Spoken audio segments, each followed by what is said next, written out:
just 20 seconds to become a business revolutionary by sharing a fan bragging story of great customer service by using the hashtag FanBrag or calling the Fan Bragging hotline at 855-FAN-BRAG. FANBRAG. Now back to Angel and Eric, the Experience Pros. Hello, friends, and welcome back to the Experience Pros radio show with Angel Tussey, Eric Raymer. Very nice to have you along with us today. Angel is out today. She is speaking on a cruise ship to the Women Making Waves conference. And so you've got me. If you'd like to join us in our conversation here on the air, invite you to call 303-632-4160. It's 303-632-4160. And a couple of things that I wanted to share with you. First of all, saw this headline as we just got done talking about coffee and Starbucks, and they should stick to what they do best. That's my opinion. Is American retail, according to Julie Jargon in Fox Business, says American retail has a coffee problem. America's coffee market is getting too crowded, she says.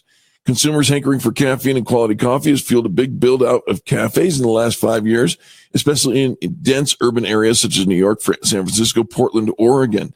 There are now nearly 33,000 coffee shops in the U.S., including those run by big chains such as Starbucks, up 16% from 5 years ago, according to market research from Mintel. Is it an overcrowding problem with coffee, or is it an over demand problem with the population? The demand is what's driving this, in my humble but accurate opinion. That the reason we have so many, I've got a buddy who just is literally days away from opening the doors to his brand new one-off coffee shop in Michigan. And here's the reality.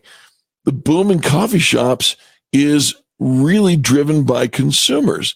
But here's what she says. This Julie says, the boom in coffee shops is starting to hurt business owners. Consumers are visiting traditional coffee shops less often when there are a plethora of cheaper options. Everyone from McDonald's Corp to gas stations hawking specialty coffees. Even grocery stores are expanding the space devoted to bottled and canned coffee drinks, which Mintel says poses a threat to coffee shops. I think here's what I see in this. And first of all, McDonald's has a seat at the table. Their change recently, their stock market change down $3.10, still trading at $167, McDonald's. But when they came into the market, they changed the game, and Starbucks finally realized, oh my gosh, we now have competition. Remember, Seattle's Best was in there. The way Starbucks solved Seattle's Best was they bought it. But you can't just go out and buy a multi-billion-dollar establishment such as McDonald's. And so now they have competition, and the competition is in the same parking lot as many Starbucks, and it's half the price or less, and the list goes on and on. They were doing drive-thrus before Starbucks really ramped up their whole drive-thru process. And I was on the record, and I'll say it again, that Starbucks doing the drive-thru business is completely counter to Howard Schultz's original vision of the third place. The idea of Starbucks was to be a place where people could get together, have a culture of its own, and sit down and have a conversation over coffee. The drive-thru changed everything. McDonald's changed everything. Guess who else is a major player, even though their stock doesn't show it? It's competitive with Starbucks stock. It's Dunkin' Donuts. These guys make a heck of a great cup of coffee, I'm here to tell you. And, they're doing some specialty coffees now, but even if it's not the specialty coffees, it's just the old black cup of Joe. They're doing a great cup of coffee. I love the Dunkin' brand. I love what they stand for. I love what they're doing, and I love their expertise. But even Dunkin' is scaling back on their growth in large part because it's catering to the on-the-go customer. Starbucks, which accounts for nearly 42% of the coffee shops in the U.S., said it's not planning to slow the pace of their new store openings, but cited the challenging retail environment as it reduced its long-term sales and profit growth outlook. So what do we do with the burgeoning coffee shops? We go to them until there's not enough business, and they will scale themselves back as a natural byproduct. It's just kind of the way that it works, folks. And we're not going to change that by talking about it one way or the other. Let's talk about something else that's kind of controversial up there in the ranks of talking points for as we near the holidays. We talked a little bit about Black Friday and how Amazon is changing the rules, changing the game with Black Friday, that interest in Black Friday sales by the consumer is down to an all-time low, or at least a record low recently. What about stores that are open on Thanksgiving? How do you feel about that? Stores that are open on Thanksgiving. For instance, Bass Pro Shops will be open Thanksgiving 8 a.m. to 6 p.m.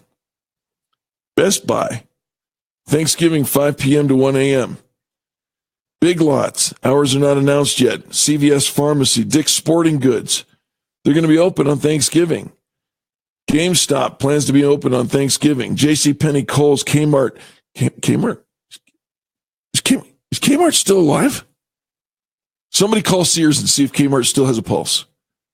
I suspect this is their last Thanksgiving. Macy's, Michael's, Rite Aid, Sears, ShopGo, my favorite Target, Toys R Us, Walmart. They're all open on Thanksgiving. How does it make you feel? 2 years ago, I stood in line on Thanksgiving Day in the evening after dinner, after everything all was done. I stood in line at Target on Thanksgiving Day, and I was in the line to go get a TV, saw that there were two. I picked up two TVs. I paid $120 for a 40-inch widescreen television. I got two, one for my office, one for my apartment. What I didn't expect was when I got back with the TV to my office, I got grief for standing in line on Thanksgiving. That's a family day. How do you feel about that?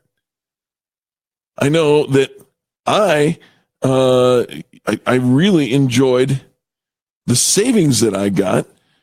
I fit the demographic of somebody whose family wasn't there. I mean, my son and I were together. My son hangs out with me. He works at Target. I hang out in the line at Target. We did the thing together. Did I ruin a sacred holiday by going to, to shop on Thanksgiving? Did I mess that? One of our listeners just sent me a Mervyn's commercial from 1992. Thank you, listener Robert. Mervyn's. Do you remember Mervyn's? They're gone. I think Kmart is right behind. So these are the stores. I just read you the list of the stores that are guaranteed to be open on Thanksgiving. Here's some stores if you're interested in, if you want to patronize them because they're going to be closed. Ace Hardware, Burlington, used to be called Burlington Coat Factory, but they got rid of the coats because it was bogging them down. Cost Plus World Market, Costco will be closed. Crate and Barrel, Dillard's, Dress Barn, DSW, that's Designer Shoe Warehouse, Ethan Allen, a Guitar Center, H&M, they're all going to be closed. Hobby Lobby is going to be closed. Home Depot, Home Goods, HomeSense, IKEA is going to be closed on Thanksgiving. Just in case you want to get your craft on, Joann Fabric and Craft Stores, they're going to be closed. Joseph Bank, Lazy Boy, Lowe's, Marshall's, Mattress Firm, Micro Center, closed. All these guys, Neiman Marcus, Nordstrom Rack, Office Depot, and Office Max, closed on Thanksgiving. So there's plenty of places not to go to, folks. If you're looking for places not to go, don't go to these stores. Don't go to Patagonia or Party City or Petco or PetSmart or Publix or REI or Sam's Club. Shoe Carnival, they're all closed. Sprint, closed. Steinmart, closed. Staples, closed. This is only during Thanksgiving, folks. They're not out of business. They're just closed on Thanksgiving. Lots of places where there's lots of places you don't have to do business on Thanksgiving. But is it bad if we want to shop on Thanksgiving? Is it taboo? And what if you're like me and you're single and you got nothing else to do and you're going to go hang out and you want to get a deal? Would you buy a 40-inch TV for $120? I did. And I'm unapologetic for it, not because I have to apologize to anybody, but because I thought it was a great deal. It was amazing. That's my thoughts on open or closed, to be open or not to be open. See, I can quote Shakespeare as well. We'll be back right after these messages. This is the Experience Pros Radio Network.